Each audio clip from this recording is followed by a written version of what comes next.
ईद उल अज़हा पर 5 छुट्टियां। वज़ीर आज़म ने 17 से 19 जून तक छुट्टियों की मंजूरी दे दी। सरकारी मुलाजमीन हफ्ता 15 और इतवार 16 जून को भी मजे करेंगे।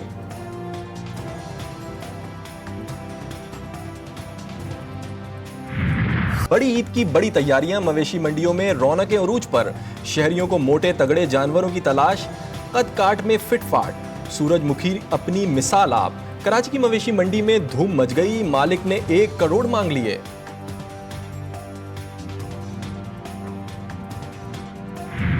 हिजबुल्लाह ने इसराइल को एक और बड़ी वार्निंग दे दी। हिजबुल्लाह के deputy secretary general Sheikh Naim Qassem कहते हैं इसराइल को अभी बहुत से सरप्राइज मिलने हैं।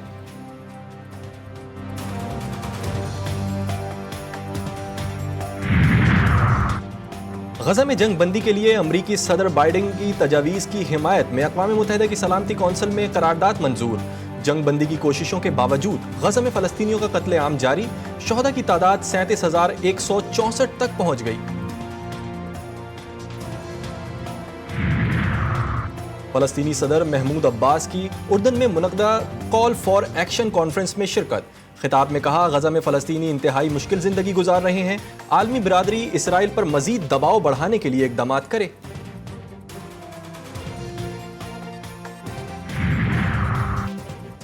क्या महंगा क्या सस्ता, आवाम को रिलीफ मिले या महंगाई के पहाड़ टूटेंगे। सबकी नजरें आज आने वाले बजट पर। बजट के बाद 1 किलो चीनी 5 रुपए किलो महंगी होने का इम्कान। घी और खुर्दनी तेल 5 से 7 रुपए महंगा होने का खदशा। साबुन की कीमत 2 से 5 रुपए, शैम्पू 15 से 20, टूथपेस्ट की कीमत 5 से 7 रुपए बढ़ने का इम्कान। इलेक्ट्रॉनिक्स की सैकड़ों अशिया, मेकअप, टिश्यू और डायपर्स भी महंगे हो जाएंगे।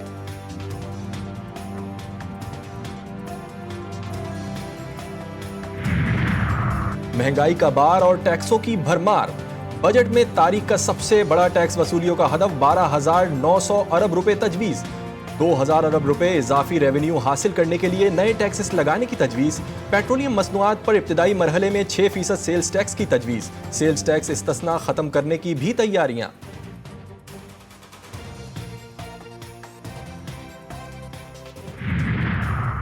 पंजाब में 53 खरब 30 अरब रुपए का बजट 13 जून को 2 बजे दोपहर पेश करने का फैसला। तरक्याती बजट 800 अरब रुपए रखने की तजवीज़। सूबे को विफाक से 3,700 अरब रुपए मिलने की उम्मीद। महसूलात का हदफ 1,027 अरब रुपए होगा। तालीम के लिए 600 अरब और सेहत के लिए 406 अरब रखने की सिफारिश।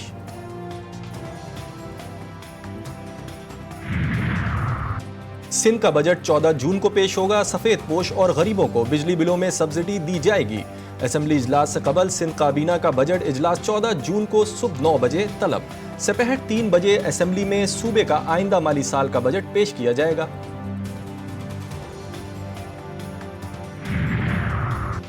सदर से वजीर आजम की मुलाकात। आसिफ जरदारी ने शहबाज शरीफ को मुल्की तरक्की और माशी अहदाफ के हुसूल में ताउन की यकीन दहानी करा दी। सदर जरदारी ने कहा बजट में गरीब और मुतवस्सित तबकात का खास ख्याल रखें। वजीर आजम ने बजट मंजूरी के लिए सदर मुमलिकत और पीपल्स पार्टी से मुकम्मल हिमायत मांग ली।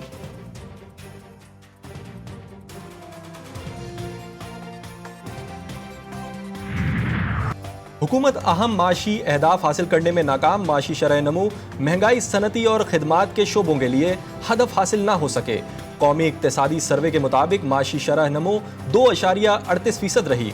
हदफ 3.5% था। ज़रई शोबे की तरक्की हदफ से ज्यादा रही।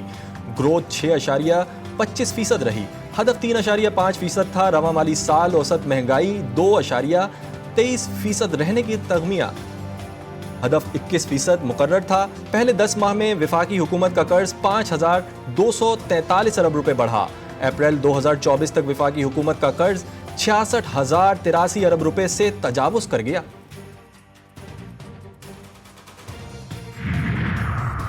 पाकिस्तान स्टील मिल बहाल ना करने का ऐलान। PIA की निजकारी के नतायज चंद माह में नजर आने की पेशगोई।